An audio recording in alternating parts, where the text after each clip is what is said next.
다 같이 자리에서 일어나셔서 하나님 말씀 보겠습니다. 하박국 3장 17절입니다.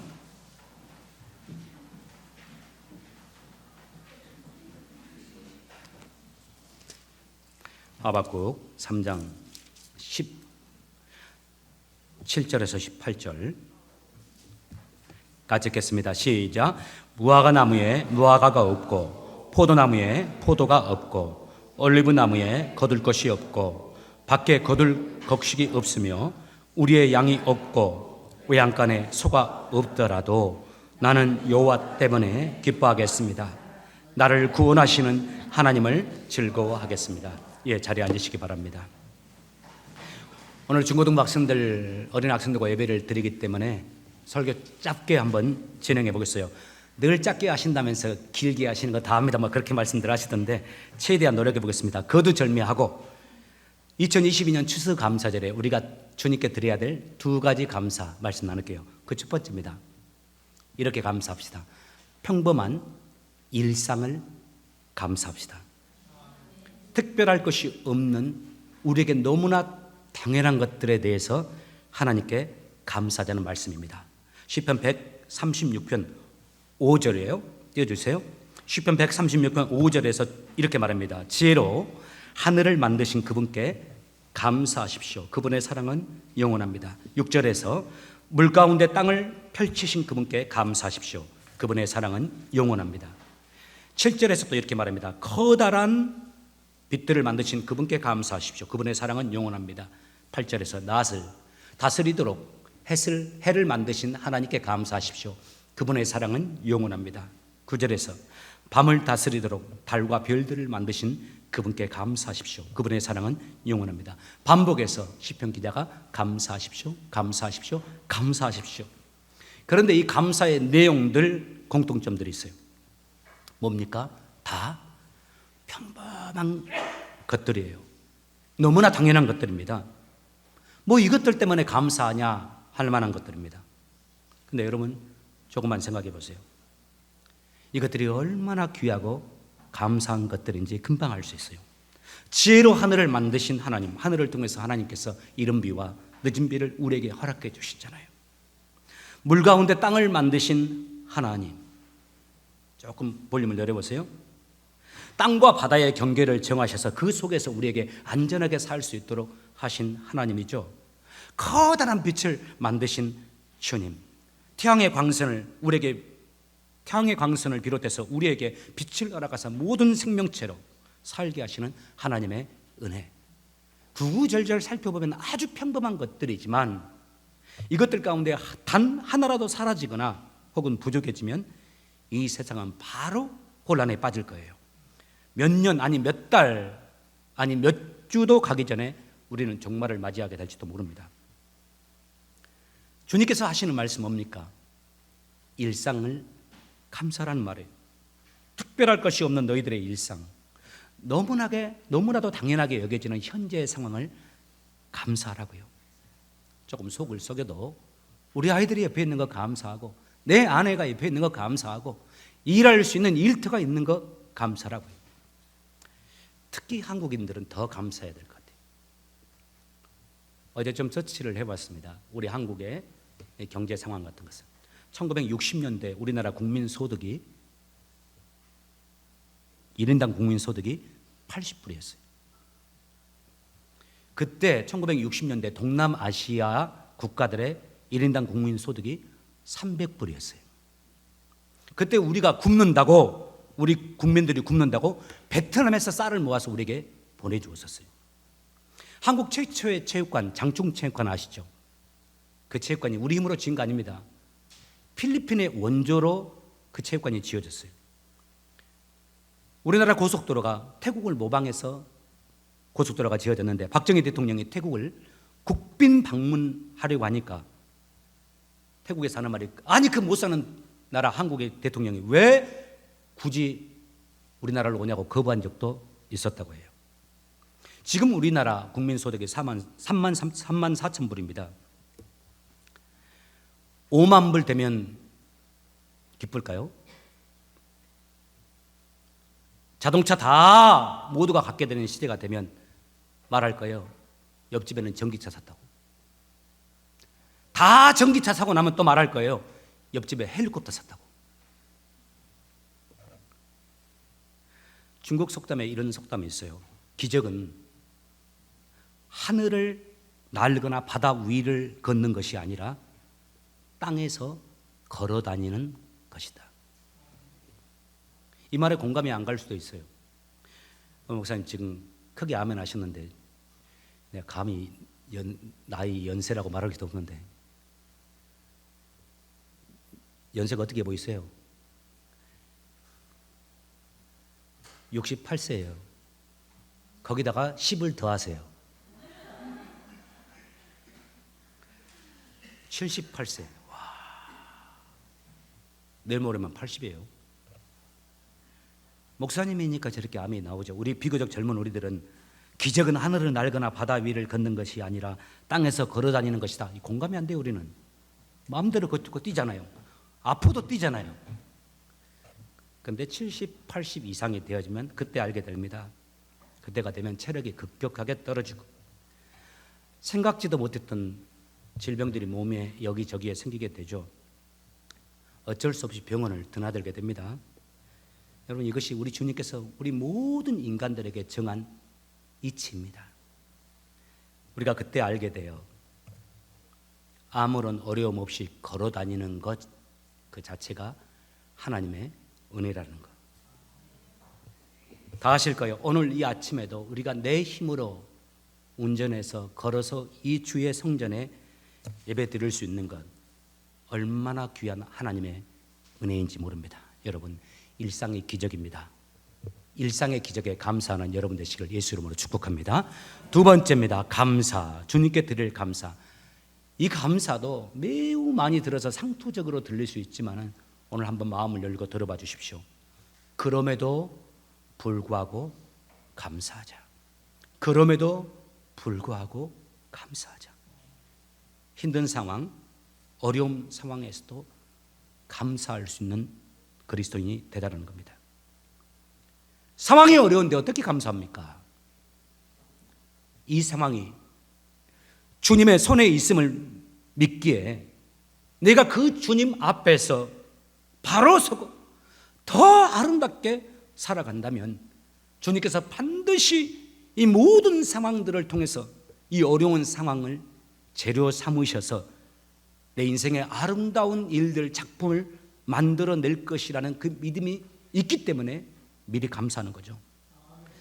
그런 면에서 감사는 사실 믿음입니다. 감사의 크기가 우리 믿음의 크기라 할 수 있어요. 여러분, 우리를 향한 하나님의 사랑을 보십시오. 우리가 얼마나 하나님을 실망시킵니까?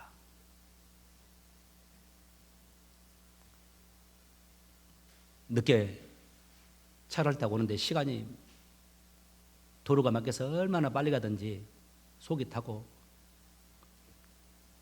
하나님 앞에 범죄한 것 같은 마음이 들어서 힘들었는데 얼마나 우리가 게으르고 우리 멋대로입니까?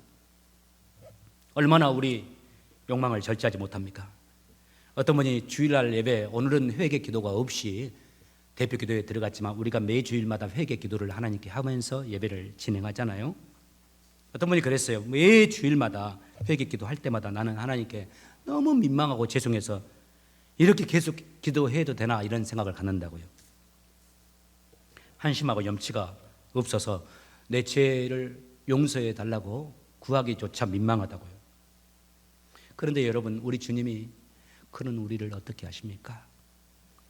그런 기도 더 이상 듣고 싶지도 않다. 그런 기도 맨날 똑같은 기도 하려면 죄 짓고 기도하고 죄 짓고 회개하고 하려면 하지도 마라. 그렇게 하나요? 아니잖아요. 그럼에도 불구하고 우리를 용납해 주시고, 아니 그럴수록 더 우리를 불쌍히 여기시면서 우리를 사랑해 주시잖아요.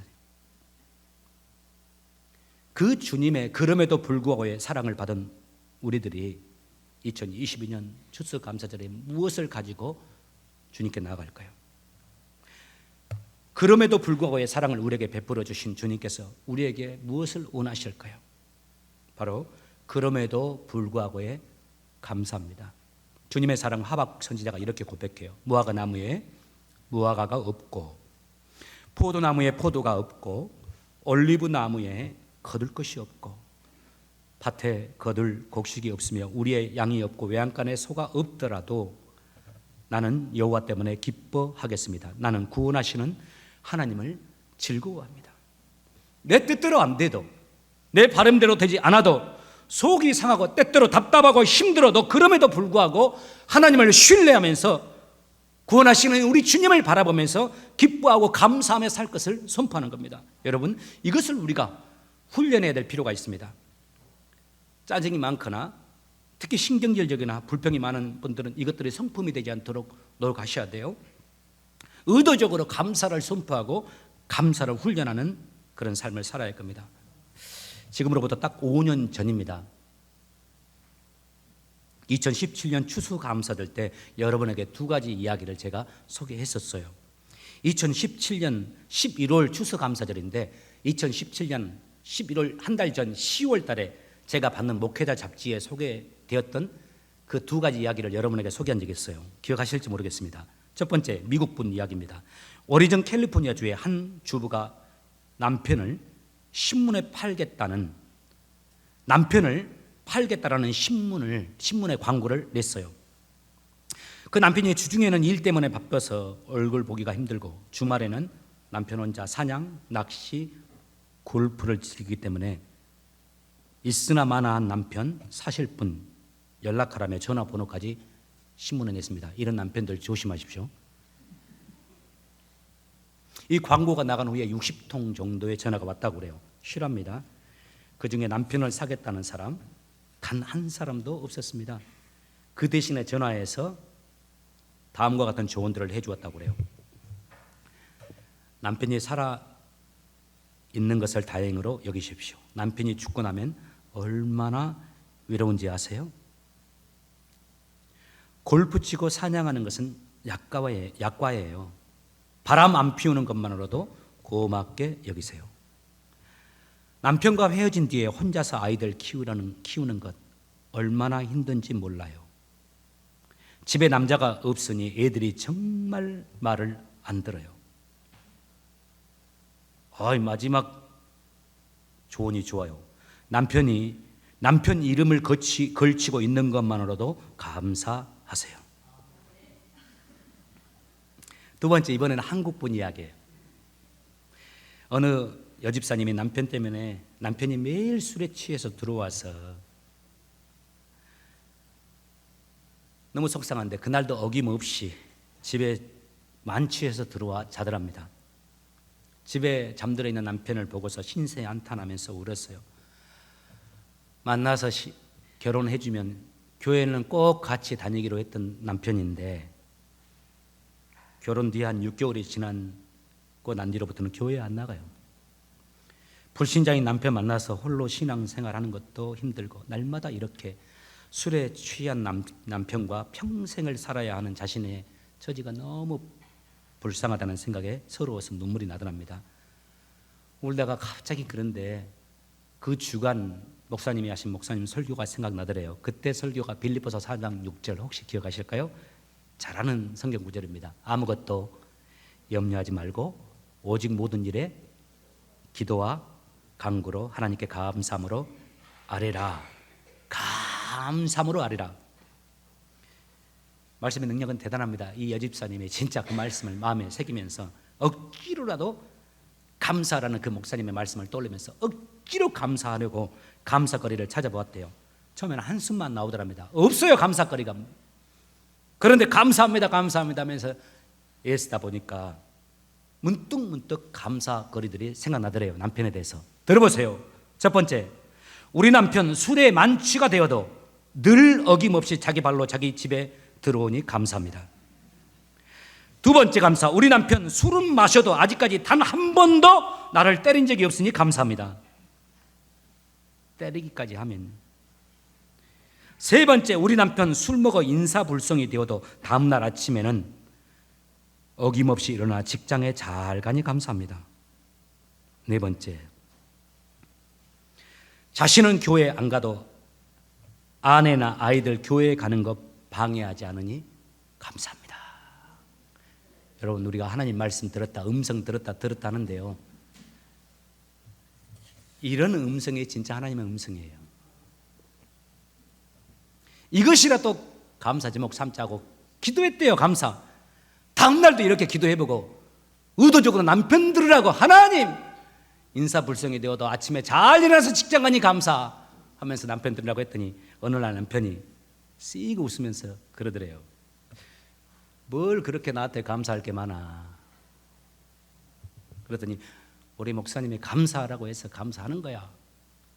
그렇게 말했더니 와이프가 했더니 남편이 하는 말이, 일요일 예배가 몇 시지? 그리고 같이 신앙생활을 하게 되었다는 이야기예요. 여러분, 감사는 여러분 되시길 바랍니다. 저로 힘들고 어려워도 감사하시길 바라요. 제가 딱 12시에 설교를 끝내려고 했는데 5분 남았어요. 우리가 12시 15분에 설교가 끝나는데 15분 짧게 해드리는 겁니다. 마지막으로 제 사연 하나 전하면서 말씀 마감하고 싶습니다.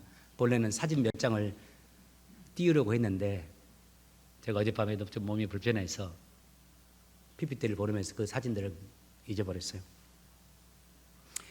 아시다시피 우리 교회가 6월 23일에 강한 바람으로 인해서 이쪽 라인 지붕이 다 파손되었잖아요.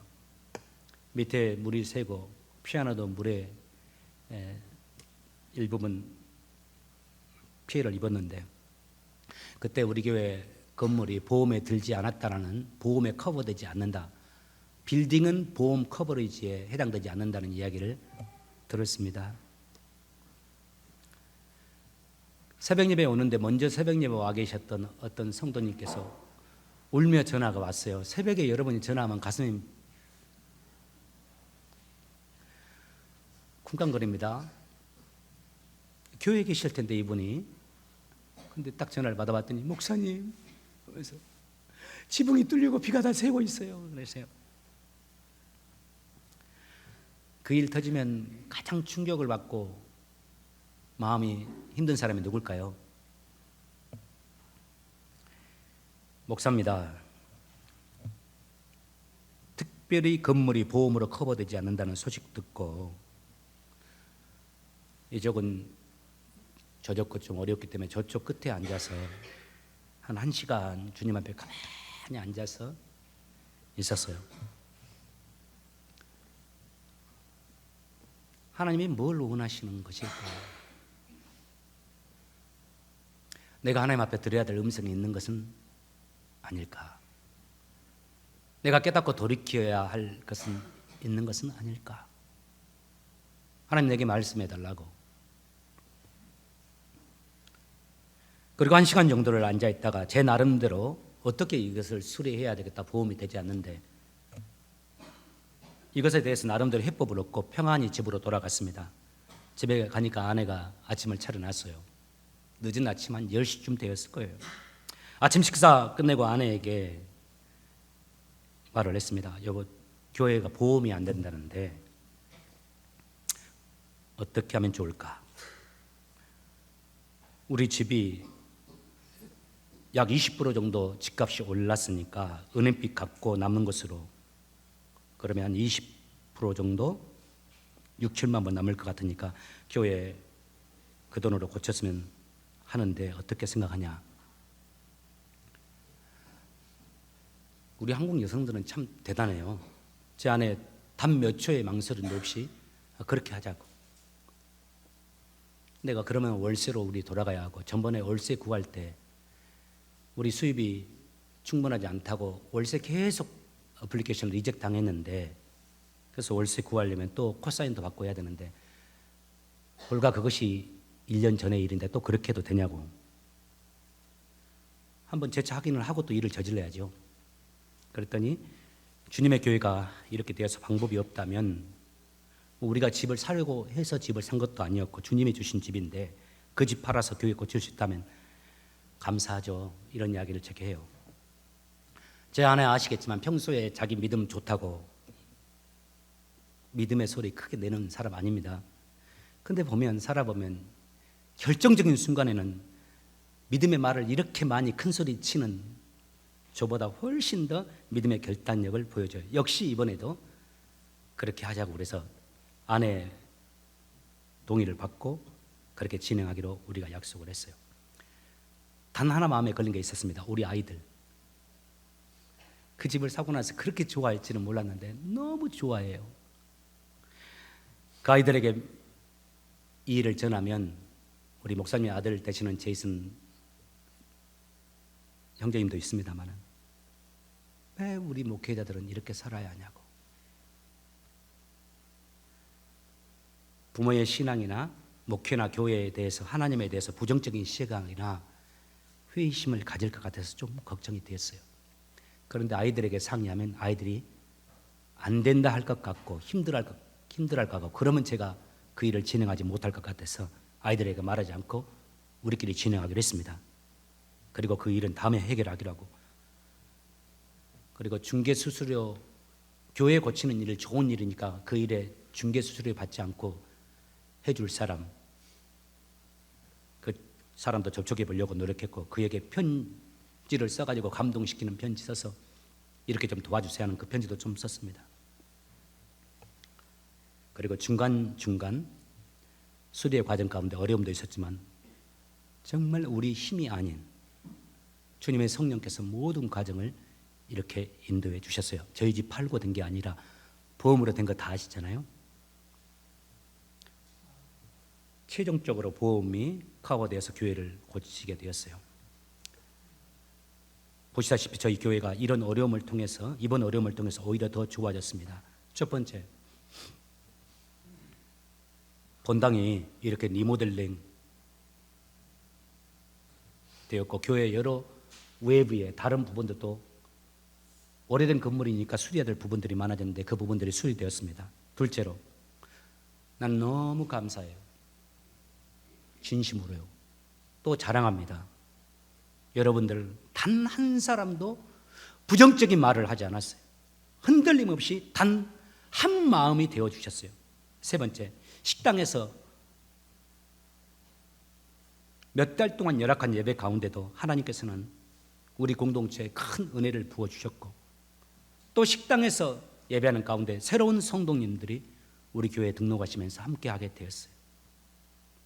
네 번째, 마침내 우리에게 베풀어 주신 은혜에 감사하는 이 추수감사절에 다시 수리된 이 본당에서 예배를 드릴 수 있게 되었어요. 다섯 번째, 저 개인적인 감사, 저희 집을 팔지 않아도 되게 되었어요. 여러분, 이 모든 일들이 어떻게 가능했을까요? 우리의 수고로요? 우리의 헌신으로요? 아닙니다. 하나님께서 하신 겁니다. 온전히 하나님께서 우리에게 허락하신 겁니다. 이 상황을 거치면서 우리 각자 나름대로 여러분들도 다 교훈을 받으셨을 거예요. 주차장교회 담임 목사인 제 자신도 그렇습니다. 이번 사건을 최근에 저는 이번 사건이 제게는 마치 하나님의 테스트와 같다라는 생각을 하게 되었어요. 사랑하는 아들 이삭을 바쳐라 라는 말씀을 가지고 아브라함의 믿음을 테스트했던 주님, 그 어려운 상황에도 주님을 신뢰하면서 순종했던 아브라함, 그러자 하나님께서 아브라함의 아들 이삭을 받는 것이 아니라 하나님께서 예비하신 여호와 이레의 축복을 베풀어 주셨던 것처럼 하나님께서는 이번 어려운 상황에도 순종하고 감사하고 찬송하는 우리를 위해서 더 좋은 것을 예비해 주셨고 우리를 축복해 주셨다는 사실입니다. 우리가 그리스도인입니다.